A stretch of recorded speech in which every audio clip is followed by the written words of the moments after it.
July 4th, 1187. The scorching heat of the Palestinian highlands bears down mercilessly as 20,000 Crusader knights and infantry stumble across barren rock, their tongues swollen with thirst, their armour cooking them alive in the desert sun. Behind them, the drums of Saladin's army thunder like approaching doom. Ahead lies nothing but empty wasteland and certain death. This is the story of how one man's greed destroyed an entire kingdom. How a single act of breathtaking stupidity shattered 2 centuries of Christian conquest in the Holy Land. How the greatest military disaster in crusading history unfolded not through superior enemy tactics, but through catastrophic leadership that defied every principle of medieval warfare. This is the Battle of Hattin. And it began not with swords and siege engines, but with one man who believed the rules didn't apply to him. Meet Reynald of Chatillon, a French nobleman whose lust for plunder would cost Christendom everything they'd spent generations building in the East. Picture a man so reckless, so driven by greed that he would violate sacred truces, attack pilgrimage caravans, and thumb his nose at both his own king and the most powerful Muslim leader of his age. Reynald wasn't just dangerous because he was violent, he was dangerous because he was stupid. The year is 1186, and an uneasy peace exists between the Crusader states and Saladin's growing empire. Trade flows along ancient routes, pilgrims journey safely to holy sites. Both sides understand that this truce serves everyone's interests. Everyone except Reynald. From his fortress at Kerak, this French warlord eyes the rich caravans passing beneath his walls with undisguised hunger. These aren't military convoys. They're merchants, families, traders carrying goods between Egypt and Syria. Under the terms of the truce, they travel under protection. Their safety is guaranteed by treaty. Reynald doesn't care. In late 1186, his forces sweep down from Kerak like bandits, falling upon a massive caravan travelling the Damascus road. Men are butchered. Women and children are dragged away in chains. Goods worth a fortune disappear into Reynald's treasury. When survivors reach Saladin's court with news of the massacre, the Sultan's rage is terrible to behold. But Saladin is a politician as much as a warrior. He sends envoys to King Guy de Lusignan demanding justice, compensation for the stolen goods, release of the prisoners, punishment for the treaty breaker. Guy, weak and ineffectual as always, agrees immediately. He orders Reynald to make amends. Reynald's response is pure arrogance. He declares that he is lord of his own lands, answerable to no one. He owes the Muslims nothing. The truce, he claims, doesn't bind him personally. He keeps the prisoners, he keeps the treasure, and he dares anyone to take it from him. This is the moment. This is where everything begins to unravel. Because Reynald has just handed Saladin the perfect excuse for war. The Sultan no longer needs to be the aggressor. He's been forced into action by Crusader treachery. Every Muslim ruler in the region now sees this as a holy war of righteous vengeance. Saladin's response is swift and devastating. By spring of 1187, the largest Muslim army assembled in decades is marching toward the Jordan River. This isn't a raiding party, this is conquest. Saladin has called in every favour, united every faction, mobilised every resource. Kurdish mountain fighters ride alongside Egyptian regulars, Turkish horse archers mass with Syrian infantry. The black banners of jihad snap in the desert wind. The Crusader response reveals just how catastrophically they've miscalculated. King Guy assembles his own army, but the numbers tell the story. 20,000 men. That sounds impressive until you realise this represents virtually every fighting man in the Kingdom of Jerusalem. Castle garrisons have been stripped bare. Fortified towns stand nearly defenceless. They've bet everything on a single throw of the dice. The army that gathers at Sephari represents the flower of Crusader nobility. The military orders are there in force. Templars and Hospitallers, warrior monks whose reputation strikes fear across the Muslim world. Great barons bring their household knights. Sergeants and crossbowmen fill out the ranks. On paper, it's a formidable force. But leadership matters more than numbers, and here the Crusaders face a problem that will prove fatal. King Guy de Lusignan is everything a medieval king shouldn't be. Weak where he should be strong, indecisive where he should be bold, politically isolated and militarily inexperienced. He's surrounded by advisors who hate each other more than they fear their enemies. The most dangerous of these is Raymond of Tripoli, a man whose bitter rivalry with Guy has poisoned Crusader politics for years. Raymond represents the old guard, nobles who've lived in the East for generations and understand the delicate balance of power. He advocates for defensive warfare, using their fortified positions to weather Saladin's assault. Guy, desperate to prove his worthiness as king, leans toward aggression. He's been mocked as a coward, dismissed as unworthy of the crown. This is his chance to silence the critics with a glorious victory. The debate rages through the hot June nights at Sephiri. Raymond argues for patience, lets Saladin come to them, force him to assault their prepared positions, make him pay in blood for every mile. But Guy's younger advisors whisper poison in his ear. They speak of glory, of decisive action, of the need to protect Tiberias where Raymond's own wife is supposedly trapped. It's a trap within a trap. Saladin has deliberately besieged Tiberias precisely because he knows it will force the Crusaders into exactly this debate. He's counting on their pride, their honor, their inability to let a Christian city fall without a fight.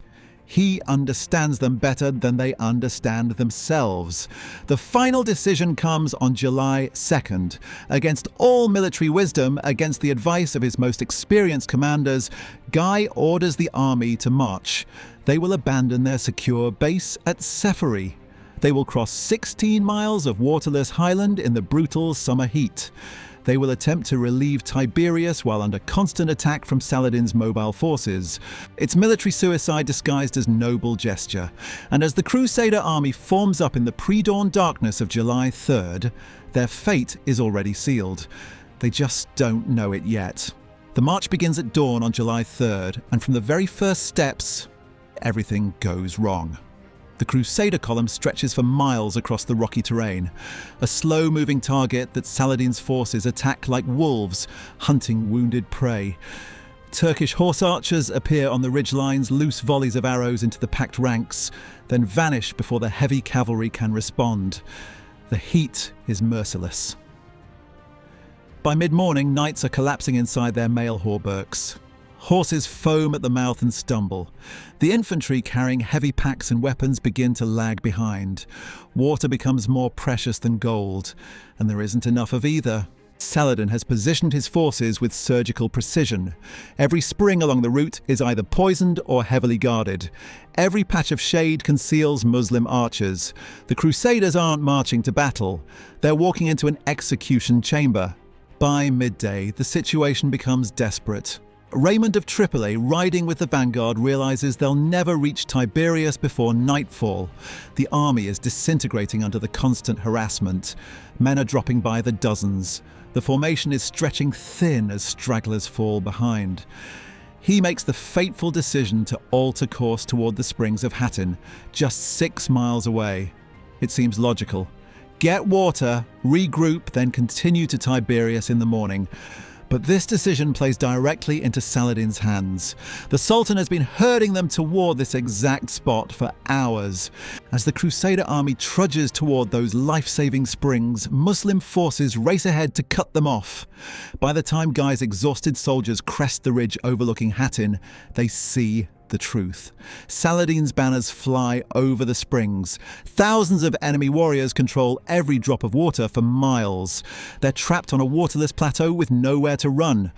The night of July 3rd becomes a vision of hell.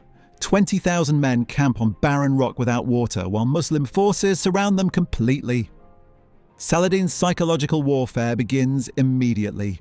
War drums thunder through the darkness. Horns blow haunting calls. Thousands of voices chant prayers and battle songs that echo off the hills like the voices of demons. Then comes the smoke.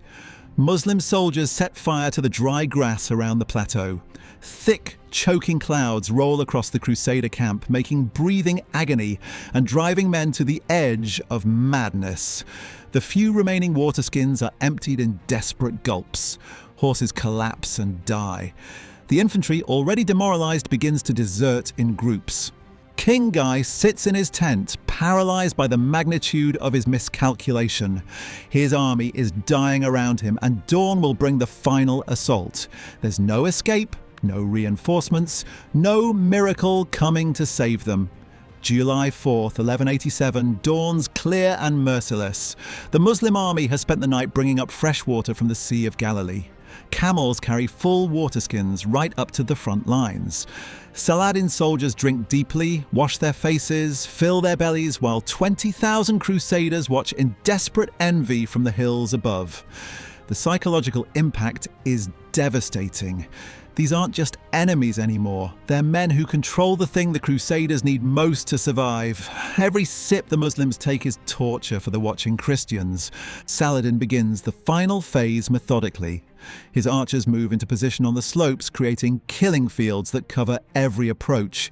Infantry blocks the narrow passes that lead off the plateau. The heavy cavalry waits in reserve, ready to exploit any breakthrough. The first Crusader attack comes at dawn.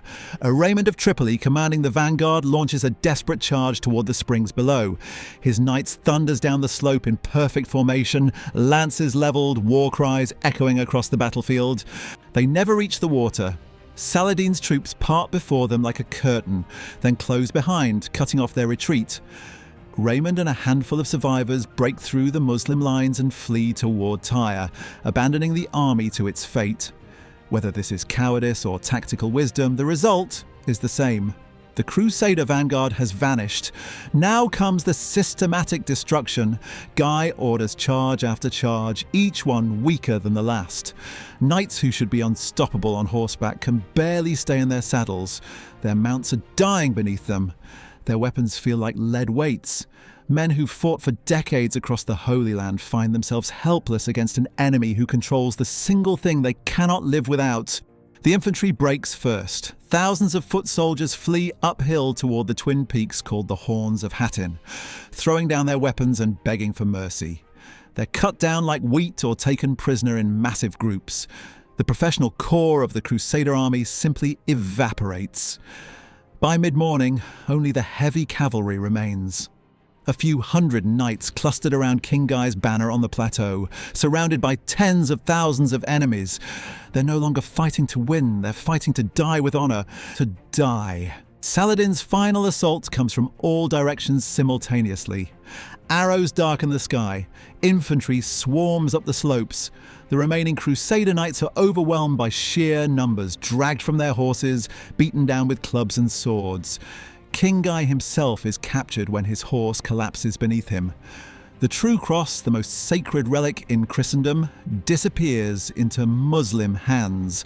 The greatest military disaster in crusading history is complete, but the real catastrophe isn't the battle itself. It's what happens next.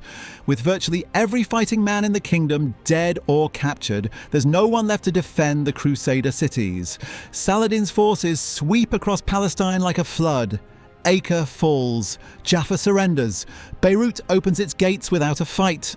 On October 2nd, 1187, less than 3 months after Hattin, Jerusalem itself capitulates. The city that took the first crusade 3 years to capture falls to Saladin in a single day. 2 centuries of Christian rule in the Holy Land collapse like a house of cards. The news reaches Europe like a thunderbolt. Pope Urban III literally dies of shock when he hears of the defeat. His successor immediately calls for a new crusade. Kings across Europe begin mobilizing armies, but the damage is done. The Crusader states will never recover their former strength. The Battle of Hattin stands as the perfect storm of medieval warfare. One man's greed, one king's weakness, one decision that doomed an empire. Reynaud of Chatillon's reckless attack on that caravan didn't just break a truce. It shattered the delicate balance that had kept the Crusader states alive for generations. Think about the mathematics of disaster. 20,000 of the finest warriors in Christendom, destroyed in a single day because their leaders couldn't resist the urge to play hero.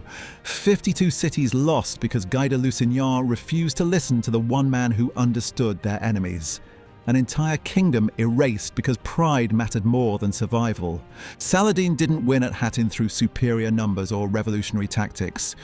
He won because he understood his opponents better than they understood themselves. He knew their weaknesses, their honor, their inability to ignore a challenge. He turned their greatest strengths against them and watched them destroy themselves. The Third Crusade would come. Richard the Lionheart would win his victories, but the Crusader states never truly recovered from that scorching July day when arrogance met reality on a waterless plateau in Palestine. Sometimes in history, everything changes in a single moment. This was one of those moments.